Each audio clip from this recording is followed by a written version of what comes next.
Welcome to the League of Nerds comic book segment number 80. I'm John Cooney here to talk to you about comics released the 7th of August, 2013. Beginning as usual with my first 5, meaning these are the first 5 books I intend to read this week, and I'll give you a little more depth on them. Starting with at number 1, All New X-Men number 15. Love is in the air, Cyclops' heart and future start to fade before his eyes. Series writer Brian Michael Bendis posted in Tumblr about this issue, quote, reteaming with Ultimate Spider-Man's David LaFuente for the first meeting of Jean Grey and Rachel Summers and some big goings-on in the romance department, close quote. He also spoke to Previews World about All New X-Men at San Diego Comic-Con.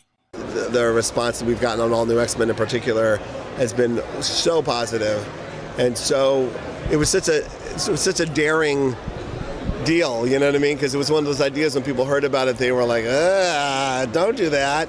And then it came out and people saw how honest we were being. So, yeah, so it's great. It's been a great, almost, you know, it's so funny. I've said online a couple times, I have some friends who were X-Men writers, and the secret among the creative community is that the X-Men fans are the deepest, darkest hole of the internet. You cannot make them happy. It's impossible. They don't know what they want, but they know they don't want that. They don't want that. Right? Yeah. So, but they've been so wonderful to us, and so you know, I still get it on the chin every once in a while. I go on my Twitter, and 50 people want to know where the hell Sage and Hellion, and you know, there's always some X-Men that I'm ignoring, and that's pissing them off. You still found a way to screw it up, right? Yeah. It's your fault, man. No, but it's super cool, and I'm so glad to be part of it during the 50th anniversary, so we can really celebrate it in style. At number 2, we've got Superior Spider-Man number 15, Run, Goblin, Run, Part 1 of 2. What's it like to be a villain in the Marvel Universe once the Superior Spider-Man sets its sights on you? Find out from Phil Urich's point of view in what might be the final days of the Hobgoblin. Plus, what's the secret of the Tinkerer's apprentice? Who's been helping the terrible Tinkerer, and how is he, of all people, the reason everything in Spider-Man's life will be changed forever? Series writer Dan Slott explained the storyline, quote, issues 15 and 16 involve the Phil Urich Hobgoblin. The fun of Phil is here's this guy who's a supervillain that takes video of himself and sells it to the Daily Bugle. It's very obvious who he's patterned after. Now, here you have Doc Ock as Spider-Man, and he decides to go after this guy. It's very much a complete role reversal. It's like, this is bizarre, what's going on here? That's the kind of feel you want in Superior Spider-Man. You never know who to root for. Everything is a bit off kilter and through the looking glass, close quote. At number 3, we've got X-Factor number 260, the end of X-Factor Part 4 of 6. Peter David's epic tale, Decades in the Telling, draws near its close. Sibling rivalry between Polaris and Quicksilver. Series writer Peter David spoke at San Diego Comic-Con about the end of X-Factor. Quote, it's been tremendously exciting working on X-Factor for close to 10 years now. Fans have been tremendously supportive. The things I hear most from fans is that they're, quote, impressed that I can take these B and C level characters and make people care about them. I guess for me that's what it's all about, close quote.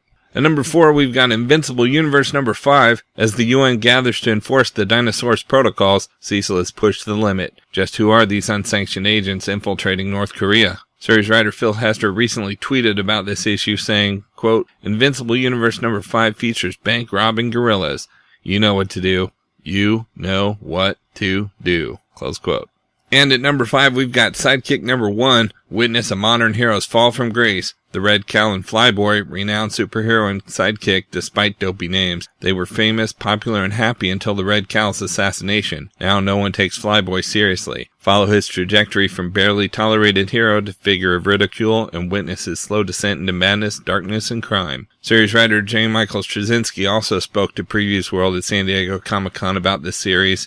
Well, when you work for the major companies, you have to deal with the hero sidekicks, who are a pain in the ass, at least for me. Because as a kid growing up, I thought I could always, when they become Batman, or I could become the Flash, Robin was already my age. He could do stuff that I couldn't do, which always just annoyed the hell out of me. So I figured, I'm going to get even, finally. So we have a sidekick whose mentor, the Red Cow, is killed, and he's left on his own, and no one takes him seriously. The cops don't take him seriously. The bad guys don't take him seriously. He can't get any funding for his stuff. We're going to beat the crap out of this guy for 12 issues. Humiliate him, embarrass him, and eventually follow him on a long descent into madness. You're a mean guy. I love being a mean guy. Rounding out the top 10 at number 6, we've got 10 Grand number 4. Joe Fitzgerald has been to heaven many times, or at least someplace that looks a lot like heaven if you don't know any better, but now he's going somewhere he's never been before, into hell itself, in pursuit of the woman he loves. What he finds there will change his life forever. At number 7, we've got Robocop Last Stand, number 1 of 8. Frank Miller's vision for Robocop's final chapter revealed. Frank Miller's incredible unproduced screenplay has been brought to life in this hard-hitting Stephen Grant-penned adaptation. With all the brains, guts, and bullets that made the first film an instant classic, this is a comic event not to miss. The police force is disbanded, the people of Detroit have been evicted from their homes, Ed 209s and OCP officers run the streets. With OCP's vision for Delta City well underway, Robocop may be his city's last hope. This is Robocop's last stand, as it was always intended to be. Ask your retailer about the striking Mondo incentive variant covered by Jay Shaw. At number 8, we've got Hunger number 2 of 4. The fallout from Age of Ultron rips open a dangerous rift in the universe. Prepare for a hunger so strong that no universe is safe. Is this the beginning of the end? And at number 9, we've got Detective Comics number 23. Alfred is forced to confront the anti-Batman known as the Wrath. Taking care of Batman all these years has left Alfred with more than a few tricks up his sleeve, but will they be enough? And at number 10, we've got Trillium number 1 of 8. It's the year 3797, and botanist Nika Temsmith is researching a strange species on a remote science station near the outermost rim of colonized space. It's the year 1921, and renowned English explorer William Pike leads an expedition into the dense jungles of Peru in search of the fabled lost temple of the Incas, an elusive sanctuary said to have strange healing properties. Two disparate souls separated by thousands of years and hundreds of millions of miles, yet they'll fall in love and as a result bring about the end of the universe. Even though reality is unraveling all around them, nothing can pull them apart. This isn't just a love story, it's the last love story ever told. Trillium is an 8-issue series that combines rich historical adventure and mind-bending science fiction into a sprawling, unconventional love story by Jeff Lemire of Sweet Tooth, Constantine, and Animal Man. This amazing miniseries kicks off with 28 pages of story in a flip book with 2 covers and 2 separate but connected stories. For the best of the rest this week from DC, we've got Action Comics number 23. Superman battles the constructs of an immense alien civilization that has built a feudal system based on pure evil. Plus, in the backup story, Jor-El and Lara try to save the Science Council from the Colonel who seeks to make all of Krypton kneel before him. Next, we've got Earth 2 number 15. Dr. Fate, Red Arrow, The Flash, Green Lantern, and the Atom all fall victim to the hunger dogs of Apocalypse as the war against the forces of Steppenwolf continues. And we've got Trinity of Sin, The Phantom Stranger number 11. The key to ending Trinity War may be the soul of a murdered Justice League member, so the Phantom Stranger must lead a covert team, including Batman, Deadman, and Katana, into the afterlife to try to retrieve it. But the Stranger made a promise never to return to the afterlife, and when he breaks that promise, he'll find the hosts of heaven are all too eager to dish out his punishment. From Marvel this week, we've got Avengers number 17, All Quiet. The Avengers recruit more members to deal with the soon-arriving threat to Earth. The Builders enter the Marvel Universe. The finale of the Prelude to Infinity, Part 4. Next, we've got Avengers A.I. number 2, The Return of the Sentient Iron Man Armor. Demetrius, a powerful superintelligence with an axe to grind against humanity, strikes. What secrets does the powerful Alexis hold for the Marvel Universe? Is it your bank account balance, your email password, your secret journal entries? There's nothing about your life that artificial intelligence cannot use against you. Beware. We've also got Cable and X-Force number 12. Domino and Colossus team up for the heist of the century, but will their mounting feelings for one another keep them from pulling off their mission? Next, we've got Daredevil Dark Knights number 3 of 8. Lee Weeks concludes his chapter in this special series of extraordinary creators celebrating the man without fear. Everything may stand in his way, but nothing will stop Daredevil from rescuing a young life. Will Matt Murdock survive the senses-shattering finale to Angels Unaware?